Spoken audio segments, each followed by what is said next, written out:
લગ્ન છે ભાઈ પણ આજ પાછા લગ્નનું નિર્માણ થયું છે. મને જ કહેવાનું તમારે હાથ રીએ છે આઈ પાસે હેમનાથ પાછું મામેરું કરવાનું છે તો તૈયાર રહેજો બાપા.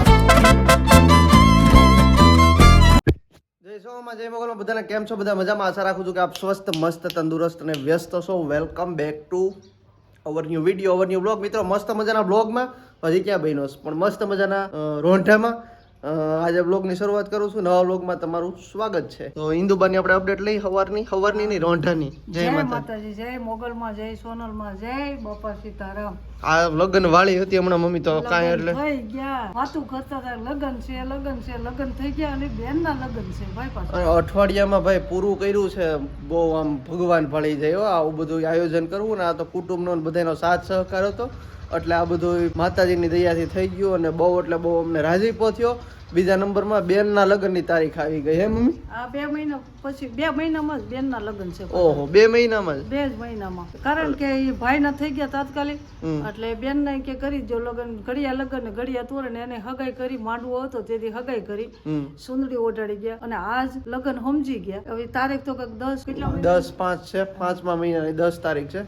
એટલે લગ્ન હમણાં પાછા બીજા લગ્ન છે. ભાઈના લગ્ન થઈ ગયા, હવે બેનના લગ્ન છે. પપ્પા જય માતાજી. જય માતાજી, જય સોનલમાં, જય મોગલમાં. સહર્ષ જણાવવાનું કે હમણાં હજી નાઈ ધોઈને ફ્રી થયા, બધા કામમાંથી પરવાર્યા ત્યાં આજ પાછા લગ્નનું નિર્માણ થયું છે. ઓકે, ઘણી ખુશીની વાત કહેવાય કે ટૂંકા ગાળામાં 2 લગ્ન બેન ભાઈ ના થાય એમ. એટલે હરખની હેલી છે અને બધાય ભાઈઓ ખૂબ સહકાર આપે છે, આપ્યો છે અને બધાને હરખ છે. કારણ કે અમારા કુટુંબમાં લગભગ તો બધા પરણી ઉતર્યા છે દીકરા. હવે જુવાન દીકરા જો બાકી હોય તો એની થાતી ઉંમર જુવાની છે એટલે એને કદાચ લગ્નમાં થોડી ઘણી વાર લાગે એટલે અમને બધું લગન તાત્કાલિક લગ્ન 2 આવી ગયા છે. અને પપ્પા બધા સાથ સહકારે ખૂબ આપ્યો તો જ આ બધું શક્ય છે ભાઈ. જાજા રળિયામણે ને એક કહેવત છે. અને તે દીકરાની જાન જોડીને જવાની હતી ને, ઓલી તો હગ્ગા ભાણેજની જાન અહીં આવે છે, એનાથી બીજો હરખ કયો હોય? વાહ વાહ. જે બેનના લગ્ન છે ને એ હગા ભાણેજની જાન અહીંયા આવે છે એટલે પપ્પાનું એમ કહેવાનું થાય છે. બાકી ભાઈ અત્યારે પાણી પીવે છે. પાણી પીતો ક્યારેક જ તમે એને રેર જોવો, ધ્યાનથી જોવો કેવી રીતે પાણી પીવે છે. સરસ, પી લે ભાઈ. અને છે ને અહીંયા જો ઓહો અંધારું પડે છે અને અહીંયા શું ચાલે છે? મોગલી ચાલે છે. અમારે યુગભાઈ જો કામ વધારતા મોગલી જોવે છે. અત્યારે પોતે કામ કરતા જાય છે અને મોગલી જોવે છે. સરસ. શું છે આ બધી હાડી ધોઈને પાછી મૂકે છે. પાછી મહિનાથી 1.5 મહિનામાં પાછી કાઢવાની તો એટલે હિરલને કહું છું કે આ હાડી વિડીયોમાં આવી હતી કે આ હાડી આવી જ નથી વિડીયોમાં, ત્યાં તો જાતમાં જવાનું છે. ઓકે, એવું છે. સાડી વિડીયોમાં આવી નથી પણ આપણા ફોનમાં આવી ગઈ છે એટલે વિડીયોમાં આવી ગઈ છે.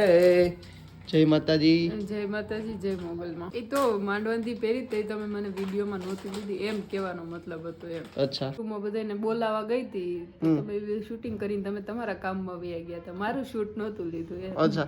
અને એક બીજો મિત્રો તમને એક ખાસમાં ખાસ અપડેટ આપું. એક અપડેટ એવી છે કે હું પપ્પા અમે બે ગયા હતા જાનમાં, મમ્મી નહોતા ગયા, બાકી બધા અમે ઘરના ગયા હતા જાનમાં. અને ન્યા બરોબર ફોન આવ્યો અમદાવાદથી કે તમને કિડની મળે છે. ઓહો, લાગી આવ્યું હો પપ્પા. પણ કિડની મળે છે એ બરોબર છે. એ તો સમય પ્રમાણે જે કઈ સારું થતું હોય તો સારું થઈ ગયું. પણ એમાં કિડની મળે છે, એમાં જે દેનાર કિડની ડોનર કહેવાય ને, જે બ્રેન ડેડ વ્યક્તિ હતા, એને ડાયાબિટીસ હતું, બીપી હતું, પ્લસ 69 વર્ષની ઉંમર હતી.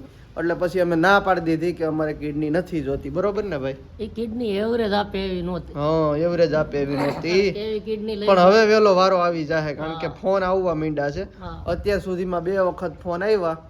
એક આની પહેલા આવ્યો તો એની ઓવરેજ હતી, આ ઓવરેજ હતી. એટલે ટૂંકમાં હવે વેલા હાર કિડની મળી જાય. યુગભાઈ શું કરે છે બાબાના પપ્પા? બાબાના પપ્પા શું કરે છે? બાબાના પપ્પા જાગી ગયા છે. અમે અમરેલી ગયા હતા ને એટલે બાબાના પપ્પા સવારે સૂતા હતા. આ યુગભાઈ એટલે ઈ છે ને અટાણાથી જાગી મારો અવાજ સાંભળી અને તરત આવ્યા. નારાયણ સ્વામી નથી ગાતા? હમણાં તો આને વાલો નથી થયો પપ્પા કારણ કે છે ને લગ્નમાં પડી ગયા તા બુડિયા. ન સાદ દેખ્યું ને નાથજી સાજણ માજણ સંત આપણ નામ હુલાવતા ધેનું કાન ધરન. વાહ વાહ. ગાયોના કોઈએ નામ ન પાડ્યા પણ બચપણથી નાની વાસળી હોય ત્યાંથી ગોરી, ગંગા, યમુના જે કાંઈ એનું નામ પાડીએ ને અને પછી ઈ ઉદ્ઘોષ થી આપણે એને બોલાય ને ગંગા ગૌરી એટલે તરત કાન જેમ ધરે ને મારો અવાજ સાંભળી અને ગમે ત્યાં હોય ને કદાચ અંધારામાં હોય, ગજવાળામાં હોય, દોડીને મારી પાસે આવે છે. દોડીને વયું આવે. 100% સાચી વાત છે. અને હેવાયો છે ટબુડિયો આપ અને શિયાળો ધીરે ધીરે ધીરે ધીરે નહીં હવે ગયો જ હાવ ઉનાળો આવી ગયો એવું લાગે સવારના પોરમાં તો થોડીક ઠંડી પડે છે ધીરે ધીરે છે ને ઉનાળાના પ્રગટ થાય છે કારણ કે અમે જાન લઈને ગયા હતા ને ત્યાં ડુંગરાળ વિસ્તાર હતો એટલે ત્યાં કેસુડા સોળે કળાએ ખીલેલા હતા અને એક કુદરતનો એવો ક્રમ છે કે ઋતુ પ્રમાણે ફળ ફૂલ આવે છે હા એમાં કેસુડાનું માયતમ એવું છે કે ફાગણ સુદ પૂનમ બીજે દિવસે હોળાષ્ટક હોય ને ધૂળેટી હા. તે દિવસ કેસુડાનો રંગ રંગી ફરી અને એકાબીજાને રંગ તોડતા હોય છે ઉડાડતા હોય છે એટલે કેસુડા અટાણ આવે કેસુડા બહુ રૂડા લાગે છે એના ઝાડમાં કેસુડો રૂડો લાગે છે ને એક બીજું રૂડું લાગે છે કબાટ મમ્મીએ લેવરાઈ વેપાર કર્યો કે મારે કબાટ લેવો છે જો આ રીતનો કબાટ છે આપ જોઈ શકો છો નિહાળી શકો છો મસ્ત મજાનો કબાટ છે અને અંદરથી ભાઈ ફિટે કરી દીધું છે બધું ગોઠવી દીધું છે બધું આ બાજુ પપ્પાના કપડાં છે આ બાજુ મમ્મીના કપડાં છે ઓહો મમ્મીના બહુ જાજા કપડાં છે આ બાજુ ભાઈના કપડાં છે એક ખાનું અહીંયા છે બીજું ખાનું અહીંયા છે હા તારી મમ્મીના નથી મારી મમ્મીના કપડાં છે યુગભાઈ અને કપડાં ભાઈ અહીંયા બધું છે ને આડાવડું બહુ પડ્યું રહેતું એટલે ખરેખર કબાટની જરૂર હતી ને કબાટ આવી ગયો ને એટલે ફૂલ સ્પેસ થઈ ગયો છે તો થેન્ક યુ મામાના દીકરા કારણ કે તમે કબાટ લઈને આવ્યા કબાટ જો કે મેં લીધો રિક્ષામાં હું બેઠો દોરીયું મેં ખેંચી પણ મામાના દીકરાએ લઈ દીધો એટલે લઈ દીધો થેન્ક યુ મામાના દીકરા મામેરું કર્યું બરોબર હજી ને? પાછું મામેરું કરવાનું છે હા તો તૈયાર રહેજો બાપા. વળી પાછું 2 મહિના પછી ફરીથી મામેરું કરવાનું છે અહીંયા જો હજી હાડી હકેલાઈ છે ક્યારના હકેલે છે બે ફૂઈ ભત્રીજી હજી નથી હકેલી રહ્યા હાડી બહુ ભારે રહી ને ભાઈ બહુ ભારે છે એટલી બધી વજનદાર હાડીઓ હોય તોય લે ભાઈ બાયુ મણાનો સ્વભાવ છે કે આવી હાડીઓ પહેરવાની અચ્છા બોલો અને સંદેલી કહેવાય સંદેલી ઓકે એટલે આ મારા વખતમાં સંદેલીનો બહુ જ મેમો હતો અટાણે પાછો નીકળ્યું એટલે હવે હિરલને હરખ થયો કે હું પહેરું બરોબર એટલે હિરલ હવે પહેરે છે મમ્મીના જમાનાની ચંદેલી હાડી છે સરસ અને આ બધા કપડા જો લગ્નના બધા ધોયા એને અને હજી ધોવાના છે ને કે બધા ધોઈ નહીં એ દિવસથી ધોવો જ છું સતત આજ સવારની કપડા જ ધોતી હતી અને બહુ ધોઈ નહીં ખાજો પાછી અહીંયા નવા લઈ આવીને આમથી મૂકી દીધા નવા એટલે ધોયેલા બધા નવા એમાં હું જે હંકેલવાના બાકી હતા ધોઈ નાખ્યા 2 દિવસથી પણ હંકેલાણા નથી એ કોઈ કપડા એટલે હંકેલું છું અત્યારે કાલ ટાઈમ નહોતો તો ધીમે બોલને ઢારા હું કેમ દેશે તો તમે કીધું ફાસ્ટ બોલ તો હું ઝડપથી બોલવાનું. ઝડપથી બોલી નહીં તમે એમ કહો ને તું ધીમું બોલ છો વ્લોગમાં કોઈને સંભળાતું નથી મારા અવાજ તો હવે હું જોરથી બોલીશ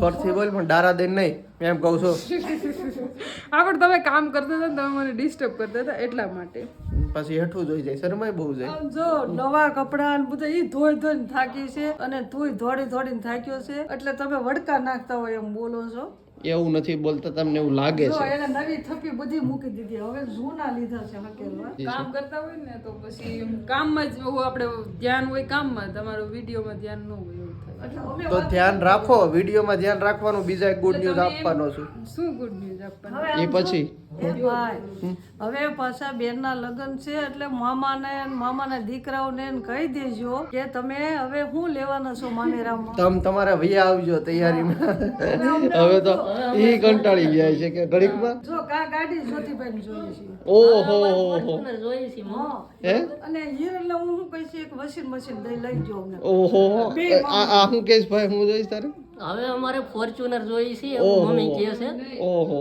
મામાને જ કહેવાનું તમારે હાથ બે જ આપ્યા છે એમ ના તે એનથી કમાવને લ્યો વોશિંગ મશીન ને ગાડી હવે મામાને ના ના મજાક કરીએ છીએ ભાઈ ઘણું આપ્યું છે કાંઈ એવું નથી હા બોલો બે મામાને કહેવાનું બે થઈને લઈ દે આપણે એકલા નહીં બે મામા ભાઈ હવે નો મારું હોય જીવનનું કાંઈ મજાનું મામેરું. હવે નો હોય બોઠા પડો કે હવે ઈ લઈ દે આપણે હા હું લઈ દે હવે ભલે ને તમે હવે એની પાસે આશા રાખવાની હોય હવે માવતરની આશા ન હોય. મામા પાસે નહીં હવે હું લઈ દે પણ વાંધો નહીં મામા ઈ ગાડી લેવાના છે ને વોશિંગ મશીન લેવાના છે લઈ દેવાના છે લઈ દે સમય વર્તે સાવધાન બરોબર ત્રીજા નંબરમાં છે ને ફૂઈને રોકી દીધા છે હા એટલે કે ફૂઈને જવું તું પણ આપણે જવા દેવાના થતા નથી હમણાં કારણ કે એને મજા નથી એટલે આપણે પહેલું આપણી ફરજ છે એટલે ફૂઈને રોકી દીધા છે કાલે બતાવવા માંડવાના દિવસે જ બરોબર છે ને મોટા ફૂન દવાખાને લઈ ગયા હતા બે કાકા હતા સારું થયું હું દોડાદોડીમાં હતો અને અત્યારે હવે કંઈક થોડું સારું છે ને તમને હવે સારું છે હો આ તો વાંધો નહીં દવા એ ફેર છે ને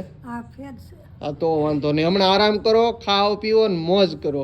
તમારા જેવા ભત્રીજા છે, મારે ક્યાં ઉપાધિ નહીં તમારે જેવા ફૂયું છે એટલે અમારે સારું છે. આ માથું કેમ થોડુંક તપે છે? છે? એવું તો રહે છે, દુખાવો તો થાય તે થાય છે, મટે તે મટે છે, એવું થાય છે. હજી કાલ પાછું જવું છે. હા કાલ પાછા લઈ જાઉં દવાખાને બતાવવા. અને પપ્પા ડાયરામાં તમે વડીલ એક હતા, એટલે વડીલમાં તો છે ને ભાઈ અમારા કુટુંબમાં પપ્પા બધાયથી મોટા છે, એટલે ડાયરામાં બધાને મોજ કરાવી. વડીલ તરીકે જે પપ્પાએ યોગદાન આપ્યું છે ખરેખર ખૂબ સરસ છે. ફરજનો એક ભાગ ગણાય એમાં સરસ નહીં એવું આપણે કોઈ ખુશામત કે વખાણની જરૂર નથી, પણ એ ફરજનો ભાગ છે. અને આપણને આમંત્રિત કરે, આપણને એમ કહે કે ભાઈ કેવું શું પડે એમાં ભલા માણસ. હા બરોબર છે. મનથી સમજવાની વાત હોય છે કે ભાઈ અત્યારે બે કાકાની ગેરહાજરી, મારા બાપુની ગેરહાજરી, ભલે કુટુંબના ભાઈઓ છે બધાય, પણ મારાથી બધા નાના છે ને ખૂબ અથાગ પ્રયત્ન કરી અને આપણા સંબંધને, આપણા જે પ્રસંગને દીપાયો છે. ધન્યવાદ છે પપ્પા. આજનો સુંદર સુવિચાર આપી દો. સુવિચાર લેવાનો હમણાં કેદુનો ભૂલાઈ ગયો છે. આજનો સુવિચાર છે, જે તક ગુમાવે છે એ સફળતાને ગુમાવે છે.